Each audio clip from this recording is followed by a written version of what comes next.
What's going on, girls? It's April 4th, I think. Day after last night. Oh, damn, bro, my freaking... Last night we went to Texas Roadhouse for your birthday, Ellie. And, it was a really good time. I really needed that. It was a bad vibes all day going into straight best vibes.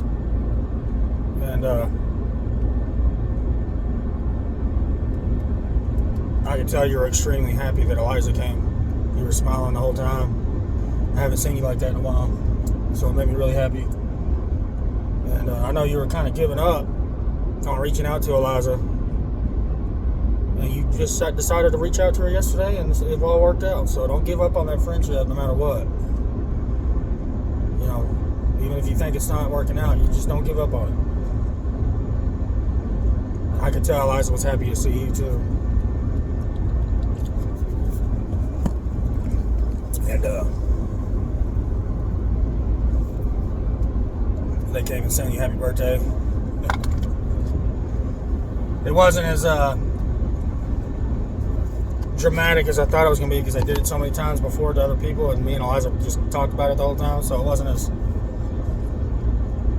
I don't know what word I'm looking for, but it was still cool.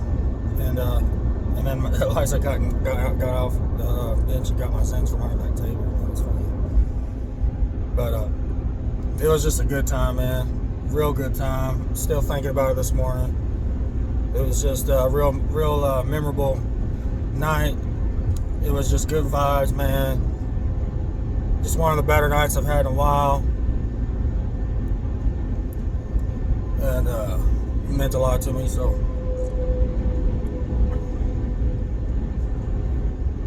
yeah, I'm just trying to feed off that energy today.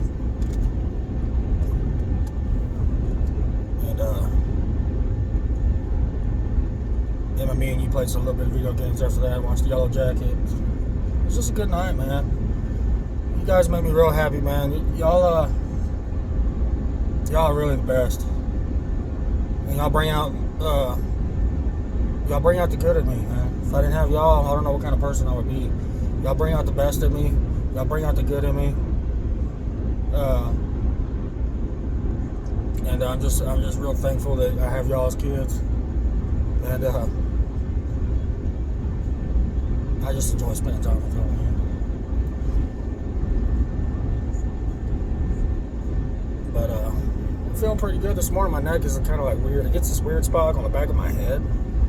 Or if I don't, once it gets loose, and I can like pop my neck, and then it like releases it. It's like a really weird thing. But it's I'm going down here to fish the Pueblo right now. My buddy Don's got a tournament tomorrow. I'm gonna help him try to find some spots, figure out a jerkbait bite. It's 33 degrees. It's gonna be a cold, windy bitch today. I really don't know why I'm doing this. I was all juiced up wanting to fish last night, and now I'm like, fuck. But tomorrow I gotta work, and then Sunday, I don't know if I'm gonna fish. I'm probably gonna do your radio Ellie Sunday, and then I'll probably fish Monday and Tuesday. I'll be fish all week next week. Probably go to Trinidad. I really want you to go, but I understand. I'm gonna go down there and fish for some smallies, test out my new little toy scale. I'm kind of excited about it. I've been wanting it for a long time, and I just said fuck it. After everything's going on, I bought some shit for myself over the past month. Not a lot, but I just bought some few things that made me happy and that made me kind of excited. So,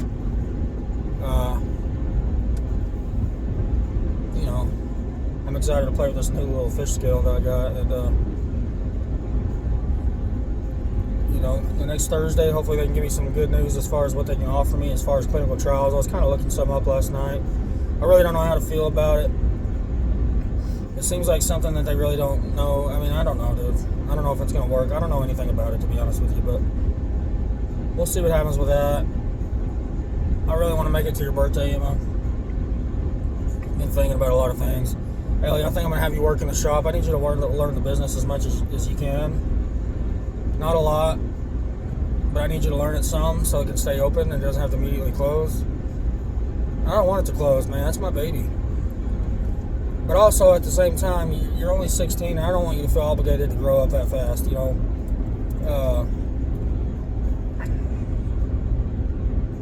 But at the same time, if the business stays open, all the money in the business account, that can be used for your, you're going to be running the business, so that can be used for your expenses, for your place to live. It's a tax write-off.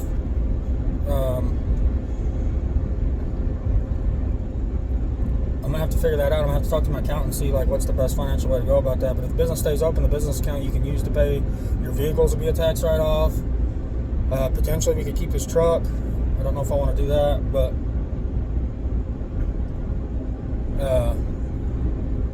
there's a lot of things to figure out that your mom left me to deal with, and there's a lot.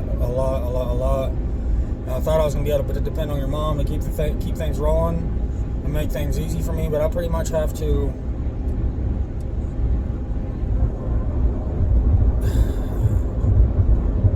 rewrite my entire life before I die. And make sure there's nothing that can fall back on anybody else. I've got to sell my house. I've got to have my truck's probably going to have to be repossessed. Because no one's going to be able to pay for it.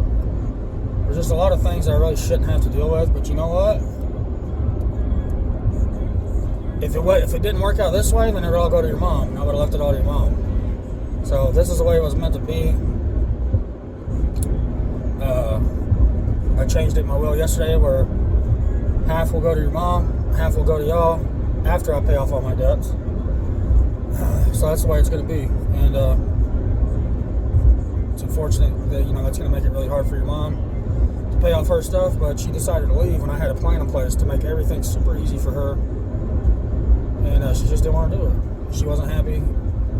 She didn't even attempt to do it. I don't really know if she thinks what she thinks, but she said she didn't want to run the business.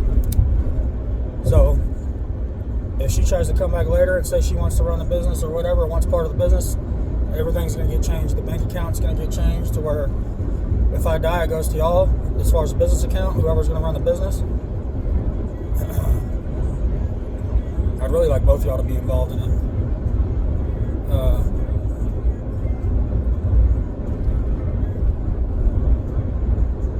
But that's I'm not going to go on a rant about this. I got to figure, there's a lot of stuff I got to figure out. I just don't know. I have the answers to, really. The house thing's what scares me the most. Because there's a lot of stuff that's got to be fixed first. The way we have this house set up is not really in a way that we can show the house. The realtor lady's talking about wanting to stage stuff. There's just a lot, man. So, it's going to take a lot of work, man, and a lot of stress. My buddy Don is a handyman. I'm going to try to take pictures of everything, see what he'll charge me to fix everything. That's the main thing I'm worried about, is finding someone that can do it.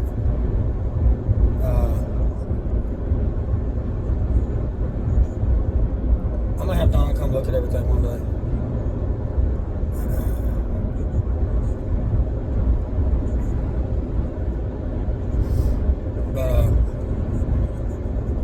Gonna have to sell the house. The equity, which is the profit that I make from the house, is going to get used for y'all and to pay off all my debts before I die. So, and then after everything, whatever money's left will get split between y'all and your mom after I put all the things in place that I want to put in place for you guys. So, I worked all my life.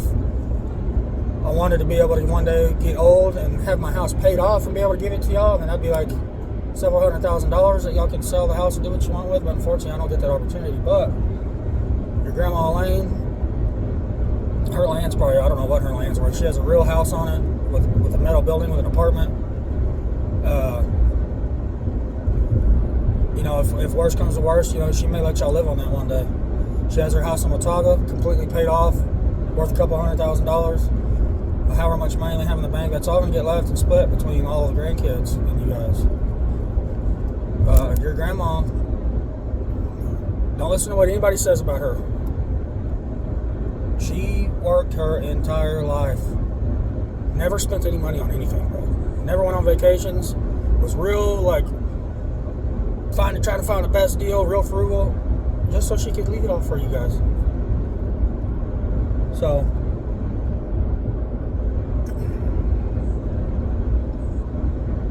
I want you guys to have a relationship with her because I want her to be able to help y'all out. I don't know how long she's going to be around. That house in Watauga, she doesn't know what she wants to do with it.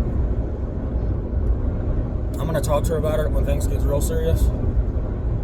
Because I want y'all to have a place to go. Whether it be the land out there that she has, which would probably be a little harder, or the house she has in Watauga, I need y'all to be okay. So,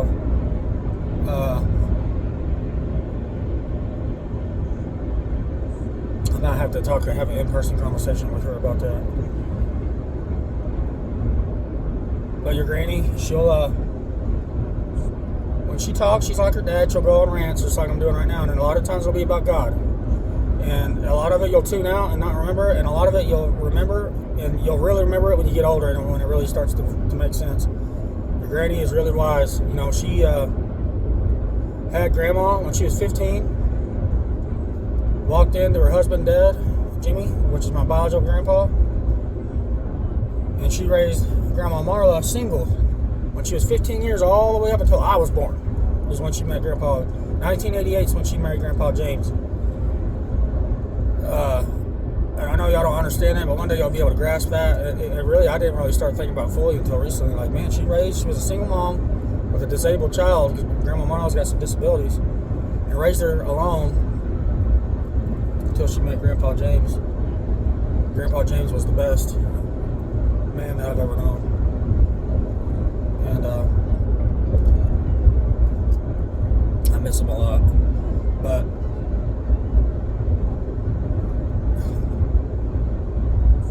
every time I go there, he'd walk up and think my nickname was Shag. Hey, Shag. I can feel him right now. But anyhow, this is just one of your dad's on the way to the lake rants. I like doing this because next thing you know, I'm exiting. Gracie, I really wish you would have been there last night. I know that me and you haven't always had the best relationship, and I feel really guilty for it. I know there's a lot more I could have done. And if I could go back in time, I would change a lot of things about that. But unfortunately, one thing you guys need to realize is you only get one chance at life. So you make the best of it. And try to be a good person and a kind person. I wish I would have been a kinder person when I was younger and learned how to be a kinder person. But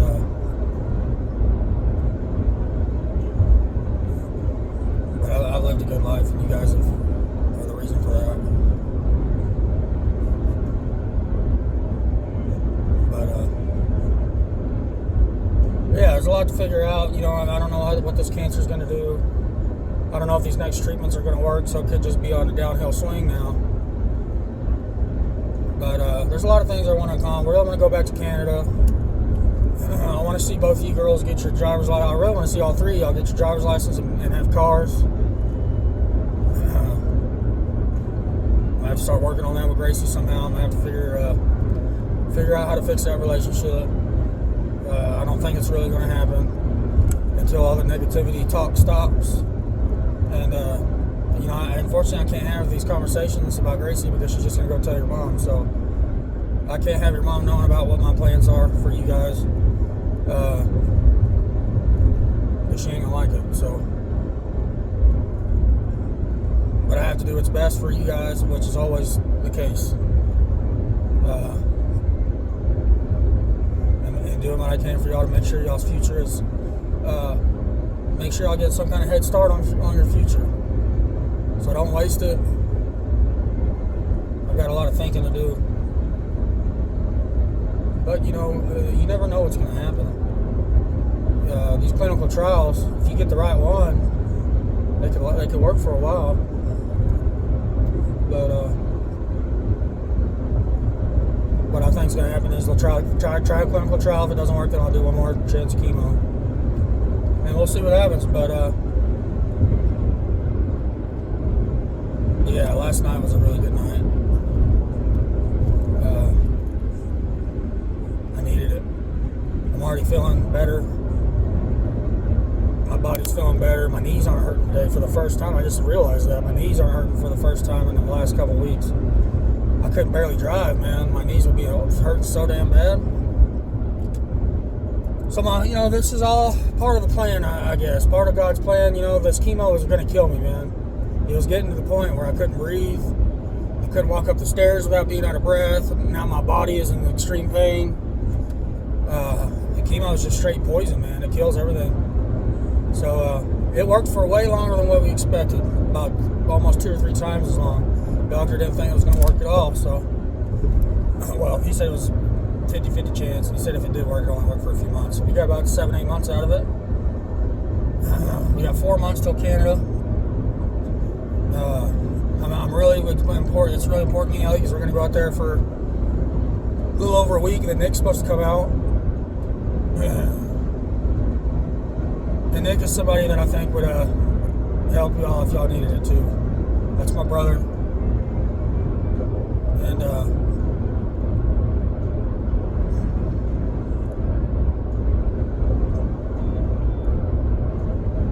that's my brother, man. My Jeff and Nick are my boys, man. Those 2 guys are like my big brothers. I look up to them a lot. They're the best friends you could have. And I'm going out here and fishing at Pueblo with my buddy Big Don, who's a guy that I met through Jeff. He's a good guy too. I've kind of really just started getting to know him over the last 6 months. I've known him for a long time, but I actually just started fishing with him at the end of last year. He's a solid dude too, man. He's out here fishing this big walleye tournament this weekend, and I really want him to win because he's one of the casters that's casting shallow jerkbaits like I like to do, and everybody else is doing gay walleye shit, like fishing with live minnows and stuff. So it's kind of like the trolling versus casting. You get out here, if the caster comes out here and wins, then it's a fuck yeah. I think me and Jeff could have done real good, but Jeff's like, man, you don't want to fish these tournaments, dude. There'll be like 30 boats, and you have to draw a number to see what number, because the boats all launch in order by boat number. You might get boat number 30 and launch 30th and try to go to your spots. Everybody's on your spots. If anybody sees you catch a fish, they'll be right up on you. They'll be trolling between you and the shore. Like, they just don't give a fuck. So Jeff talked me out of it. He's like, man, it ain't fun, dude. But I really think we could have won. I just wanted to try it once. But shit, it's 35 degrees. It's above freezing, so hopefully I don't have to worry about my guides freezing up today. It's supposed to blow like a motherfucker. So we're going to get out here and see. I'm going to try to help Don find some spots. It's going to be slow fishing. But we're going to get out here and grind her out and see if we can squeak out some bites. Play with my new scale that I got. Didn't have to stop at the gas station today. I brought my breakfast, packed my lunch, which is what I've been doing a lot nowadays. Weather's supposed to get real nice starting on Monday, and hopefully it stays that way. Because this is my favorite time of year. During this little recovery period I'm going to get, I want to try to spend as much that time outside. I want to get back in shape. I need to lose about 20 pounds and get my muscles back up. And get my strength back. And take care of myself a little bit better. Because during this last treatment, man, I've just been so shitty, felt so shitty, been so hungry from all those steroids and shit that I've just been eating like shit, not taking care of myself. Just doing whatever little things I can to make me happy, which unfortunately for me, I have a food addiction. And I love food, so sometimes it's something I've always dealt with. When I was going to the gym and stuff, I could pretty much eat whatever I want and wouldn't gain weight, but unfortunately I got bad genetics where I get fat easy. So I'm making the exit right now to go to the lake. And we're going to see what happens today.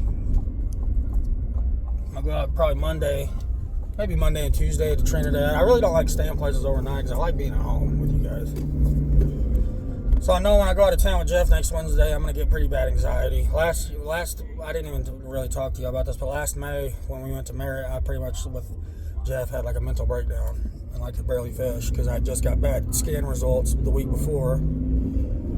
And it was the first time me and Jeff like ever got in an argument on the water because I'm sitting there like, having a mental breakdown, like worried about my insoles and my shoes because my feet were hurting. He's like, man, get your shit together, because we were in a window and the fish were biting. He had like 5 fish in like an hour and a half period. I'm like fucking around, like having a mental breakdown, like not even fishing. I'm supposed to be running the boat and shit. And I told him, I was like, get the fuck off my ass, dude. That was the first time we ever kind of had an argument on the water. But me and him are going out there next week, pre-spawn muskie fishing. It's going to be a real tough bite, so I need to be on my game. But I know that I'm going to be missing you guys, and I just get bad anxiety when I get away from home. So I don't know. I want to fish Trinidad Monday and Tuesday. But if you went with me only one day, which I know you have school, so it is what it is. But if you went with me one day, I probably wouldn't go for 2 days. But I don't know. I just like going and exploring new water. It takes my mind completely off things. I know that sounds crazy, but your dad's wired a little different. Like when I go out here and fish, like it's 100% fishing. I don't think about cancer. I mean, you guys know it's hard for you guys for me to even answer the phone because I'm just so like into it, like trying to figure out what's going on in the water, trying to figure out the bite. Why are the fish not biting? What do I got to, it's like a game. And I don't like failure. So that's why I get so into everything, because I refuse to fail at anything I do. Even though I do fail sometimes. But I put 100% in everything I do. I try to. So that's kind of one thing. You got to be, if you want to be successful at something, you really got to put 100% into it. Unless it's just natural. It comes natural to you. Which fishing doesn't really come natural to me. I'm kind of a slow learner, to be honest with you, when it comes to fishing. Or I have been in the past. But fishing with people that are better than me, like Jeff and Nick, is maybe a better fisherman. Anyway, enough about the fishing, enough about it all. I love you girls. I'm about to exit. I got to get out of this cold-ass weather and get the boat all up ready to cover off. And I love you girls. Peace.